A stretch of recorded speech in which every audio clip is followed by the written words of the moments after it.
오늘은 그 유명한 알렉산드로스 3세, 즉 알렉산더 대왕에 대해서 알아보도록 하겠습니다.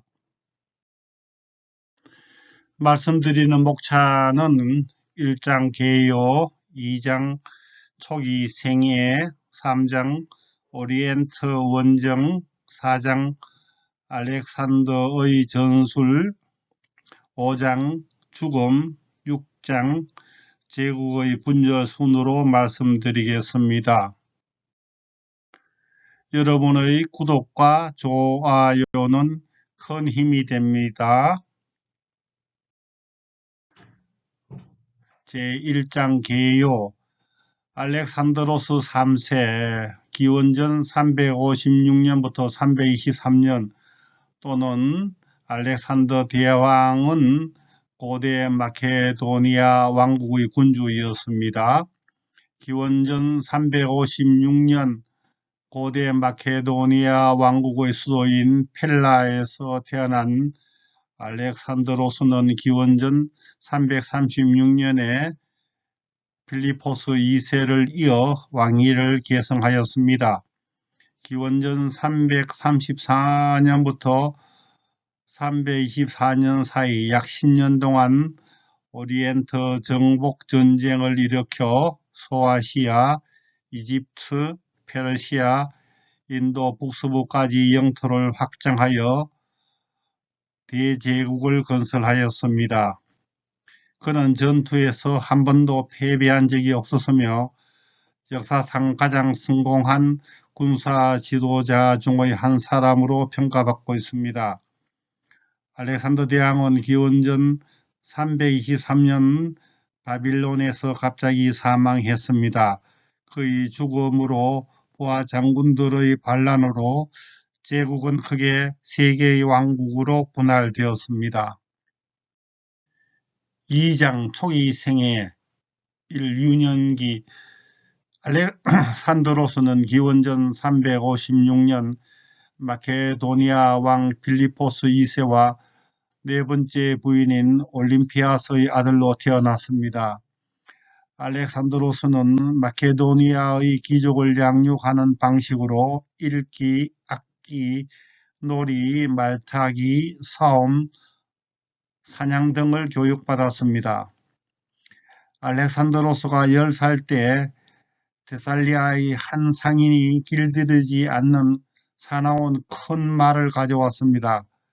말은 아무도 태우지 않으려고 난동을 부렸습니다. 그러나 알렉산드로스는 그 말이 자신의 그림자를 무서워하는 것을 발견했습니다. 마침내 그는 이 거친 말이 그림자를 보지 못하게 고개를 돌리게 해서 말을 순하게 길들이는 데 성공했습니다.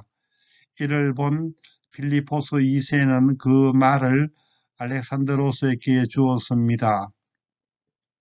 알렉산드로스는 그 말을 황소머리라는 뜻의 부케팔로스라고 불렀으며 그 후 부케팔로스는 알렉산드로스와 동행했으며 인도까지 따라다녔습니다.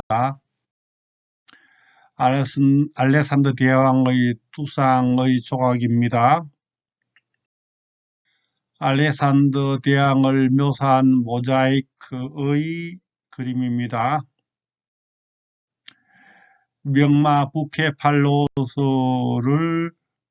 동상입니다. 알렉산드로스는 부케팔로스가 죽자 팔리아라는 도시에 말을 매장하고 그 도시 이름을 알렉산드리아 부케팔로스라고 바꾸었습니다. 알렉산드로스가 13살 때였을 때 그를 위해서 왕은 아리스토텔레스를 교사로 선임했습니다. 알렉산드로스는 그로부터 3년 동안 각종 학문을 전수받았고 정신세계에 지대한 영향을 받았습니다. 특히 아리스토텔레스로부터 호메로스의 일리아스와 오디세이아를 배웠습니다.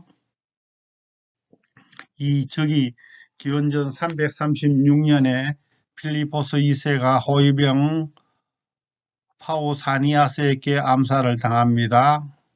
알렉산드로스는 귀족과 군대의 지지로 20살의 왕으로 추대되었으며 잠재적인 경쟁자들을 제거하는 것으로 그의 통치를 시작했습니다. 필리포스 왕이 갑자기 죽고 젊은 알렉산드로스가 왕이 되는 것을 얕잡아 본 데살리아를 비롯한 여러 폴리스들이 반란을 일으켰습니다. 알렉산드로스는 데살리아를 정복했으며 기원전 335년에 북쪽의 트라키아와 서쪽의 일리리아에 대한 지배권을 확립했습니다. 그런데 기원전 335년에 테베와 아테네가 또 반기를 들었습니다. 알렉산드로스는 테베를 철저하게 파괴했고 시민들을 노예로 팔아버렸습니다. 그러나 아테네에 대해서는 강경하게 대응하지 않았으며 아테네인에게는 응징하지 않은 대신 적극적으로 협력하도록 유도했습니다. 이로써 알렉산드로스는 그리스의 여러 도시, 즉 폴리스에 대해서 지배력을 공고히 했습니다. 3장 오리엔트 원정. 기원전 334년 6,100명의 기병과 38,000명의 보병과 120척의 배를 포함한 41,800명의 병력과 함께 오리엔트 원정을 위해 헬레스폰투스 해협을 건넜습니다. 1. 이오니아 해안지역의 정복. 기원전 334년 소아시아의 글라니코스 강에서 벌어진 페르시아군과의 첫 전투에서 승리합니다. 이어서 사르디스의 항복을 받았습니다. 알렉산드로스 3세는 이오니아 해안선을 따라 계속 남하했습니다. 그는 항복하는 도시에 한해서 자치권을 승인하겠다고 선포했습니다. 페르시아의 해상기지로 사용되던 도시들을 차례차례로 복속시켜 페르시아군이 해군을 운영하지 못하도록 했습니다. 알렉산드로스는 계속해서 밀레투스, 할리카르나소스, 타르소스 등을 정복했습니다. 그라니코스 전투의 대진도입니다. 그라니코스 전투를 그린 그림입니다. 이 소스 전투. 기원전 333년 남부 아나톨리아의 이소스 평원에서 알렉산드로스와 페르시아의 다리우스 3세와의 대규모 전투에서 알렉산드로스가 대승을 합니다. 약 4만 명의 마케도니아군이 약 10만 명의 페르시아 대군을 압도한 전투였으며 다리우스 3세는 겁을 먹고 도망하였습니다. 이 전투에서 다리우스 3세의 모친, 부인, 딸 등 가족들을 인질로 잡았습니다.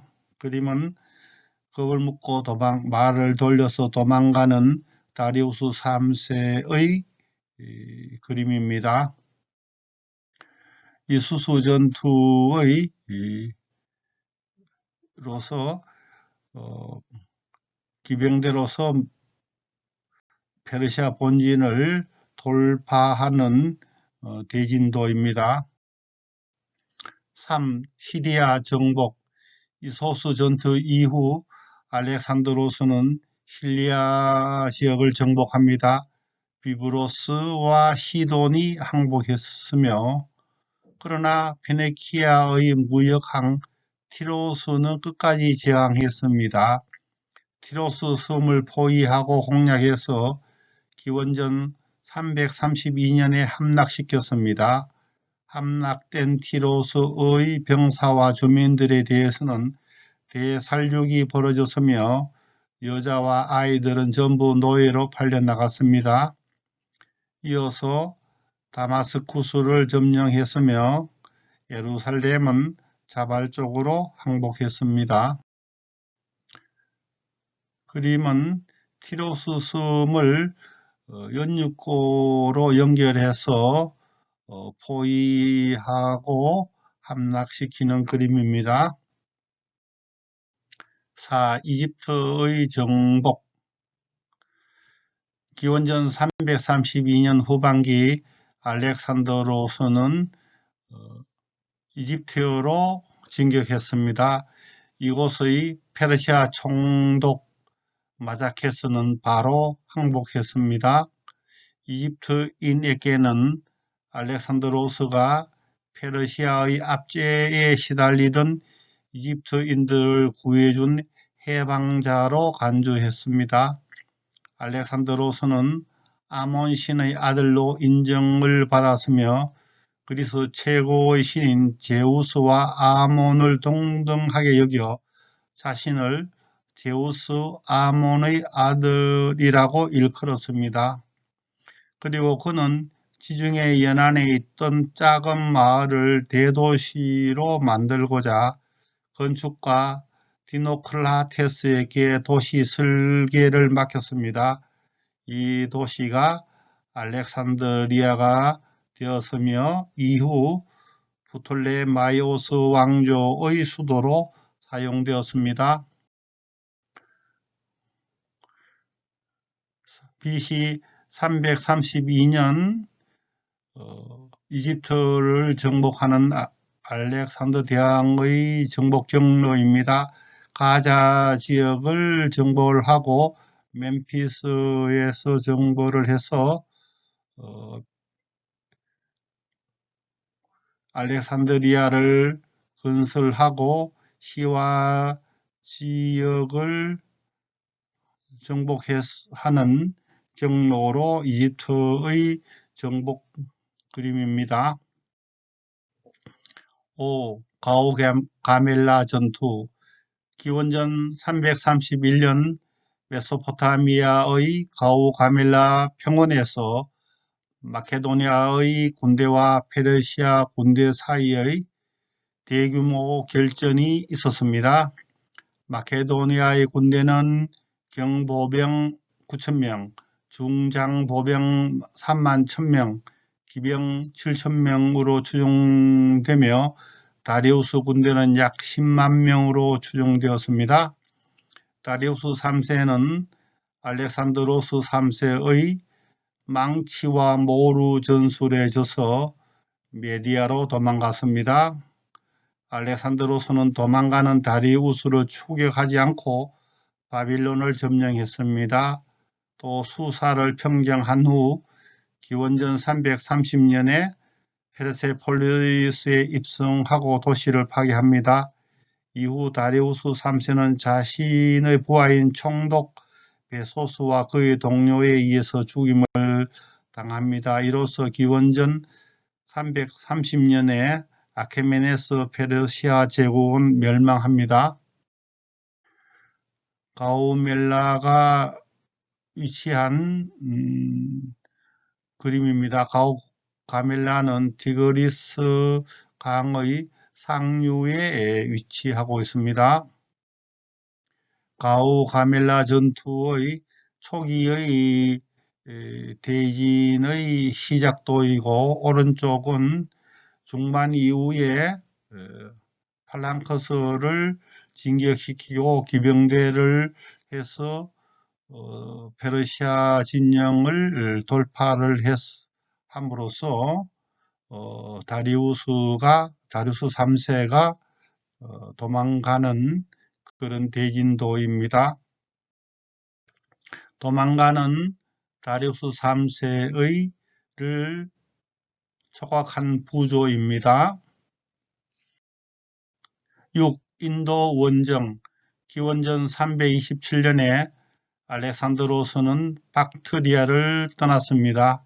그는 다미안과 고르반트 계곡을 지나 힌두쿠시 산맥을 넘는 강행군을 이어갔습니다. 기원전 326년 봄 알렉산드로스는 인더스 강을 건너 히다스페스 강 쪽으로 행군을 계속했습니다. 탁실라 왕국의 협조와 화친으로 파오라바 왕국에 이르릅니다. 히다스페스 전투에서 파오라바 왕국의 포로스 왕의 군대를 무찌릅니다.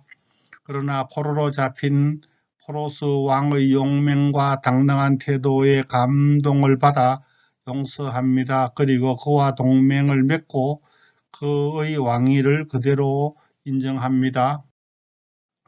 알렉산더 대왕의 인도 원정의 경로입니다. 힌두쿠시 산맥을 넘어 박트리아와 파미르 공원을 지나서 간다라 지역까지 오며 탁실라를 거쳐서 히다스페스 강에 이릅니다. 여기서 파오라바 왕국과 전투가 이루어집니다. 칠리 회군 인더스 강옆 동포로스 왕국은 난다 제국이었고 그 더 동쪽은 강갈리다 제국이었습니다. 알렉산드로스는 더 동쪽으로 진격하고자 했으나 군사들의 파악과 장군들의 설득으로 회군을 결정합니다. 알렉산드로스의 군대는 엄청난 고생을 하면서 오늘날 이란 남부의 게드로시아 사막을 거쳐 기원전 324년에 수사로 개선을 합니다. 알렉산더 대왕의 정복 원정로에 대한 그림입니다. BC 323년 대제국을 건설한 알렉산더 대왕의 제국의 영토입니다. 당시 세계 최대의 제국의 영토이었습니다. 4장 알렉산드로스의 전술. 불패의 알렉산드로스의 군대는 전투에 있어서 정찰, 전투력의 전략과 집중, 기습, 기동과 속도, 주도권, 지휘 통솔, 전투 지속성 등을 구사했습니다. 특히 그는 전투에 있어 두 개의 전술을 크게 활용했습니다. 1. 팔랑크스. 팔랑크스는 고대 그리스의 중무장한 밀집 대형의 보병으로 밀집 장창 대형입니다. 방패와 창을 든 다수의 병사를 고슴도치처럼 밀집 대형으로 배치하여 근접전을 벌이며 적을 압박하는 전술입니다. 각 보병은 왼손에 약 15kg에 달하는 방패를 들고 오른손에 돌이라 하는 길이 약 3m의 장창을 들고 전투를 하였습니다. 보통 하나의 밀집 방형은 16명 바이 16명의 256명이 대형을 이루는데 앞열은 대체로 어린 신병이, 뒷열은 전투 경험이 많은 고참 병사를 배치했습니다. 팔랑크스를 그린 그림으로서 밀집 장창 보병의 대형입니다. 알렉산드로스는 이 전술을 응용해서 한 손에는 작은 방패를 들고 다른 손에는 도리보다 더 긴 4 내지 6m의 사리사라는 긴 창을 들게 하였습니다. 팔랑크스의 장점은 뛰어난 저지력에 있었습니다. 그러나 단점으로는 지형에 영향을 많이 받았고 측면과 후면의 공격에는 매우 취약했습니다. 이 망치와 모루의 전술. 알렉산더 대왕은 팔랑크스를 기병대와 경보병과 연계해서 활용했습니다. 적의 주력 부대를 팔랑크스로 받아내면서 경보병으로 팔랑크스의 측면을 방어함과 동시에 적의 후면이나 측면을 기병으로 공격하는 통칭 망치와 모루의 전술로 많은 승리를 거두었습니다. 모루란 저지하는 부대로서 주로 팔랑크스를 말하고, 망치란 실제적 타격을 가하는 기병대를 의미합니다. 이는 보병대가 적을 저지하는 동안 기병대가 적의 후방을 타격하는 전술로 모루 위에 철을 얹고 망치로 때리는 방식과 비슷합니다. 대장간에서 모루 위에 철을 넣고 망치로 때리는 그런 그림입니다. 모루와 망치의 전술로서 적에 대해서 플랑크스로서는 엠빌 즉 모루로서 저지하고, 양측면의 기병으로서 이것은 해머, 망치로서 적의 후면을 공격해서 쳐부수는 그런 전술입니다. 5장 죽음. 인도 원정에서 돌아온 알렉산더 대왕은 수사에 머무는 동안 여러 가지 정책을 추진합니다. 먼저 부패한 상청 관리들을 교체하고 태만한 총독들을 처단합니다. 그리고 같이 종군했던 마케도니아 병사들에게 많은 급료를 지불하고 빚을 대신 갚아줍니다. 또 그리스인과 페르시아인을 융화시키기 위해 두 인종 간의 집단 혼인식도 치르게 합니다. 알렉산더 대왕은 자신을 아시아의 군주라 했으며 페르시아인은 그를 샤한샤 왕중왕이라고 불렀고, 이집트인들은 그를 파라오라 불렀습니다. 그러나 기원전 323년 6월에 알렉산더 대왕은 33세의 나이로 바빌론에서 갑자기 죽었습니다. 사망의 원인으로는 과도한 음주가 원인이었다는 정설과 말라리아나 독살 등으로 사망했다는 이설이 있습니다. 6장 제국의 분열. 알렉산더 대왕 사망 이후 녹사나가 낳은 아들인 알렉산드로스 4세 그리고 필리포스 2세의 아들인 필리포스 3세로 명목상 공동의 왕이 되었습니다. 이후 알렉산드로스 4세와 필리포스 3세는 제거당합니다. 그리고 녹사나와 알렉산더 대왕의 사생아인 헬라클레스마저 죽음을 당합니다. 이로써 알렉산더 대왕의 후손은 모두 멸절되고 말았습니다. 이후 알렉산더 대왕 사후에 남은 유장들 디아도코이 즉 후계자 상속자들 간에 약 40여 년간 치열한 계승 전쟁이 일어났습니다. 그리고 제국은 크게 세 개의 왕국으로 나누어졌습니다. 마케도니아와 그리스 중부에는 안티고노스 왕조가 들어섰으며, 알렉산드리아를 중심으로 한 이집트에는 프톨레마이오스 왕국이 세워졌습니다. 그리고 메소포타미아, 페르시아, 박트리아, 파미르 일대에는 셀레우코스 왕조가 들어섰습니다. 알렉산더 대왕의 영토가 세 개의 왕국, 즉 안티고노스, 프톨레마이오스, 셀레우코스의 왕국으로 분열된 그림입니다. 지금까지 시청해 주셔서 감사합니다.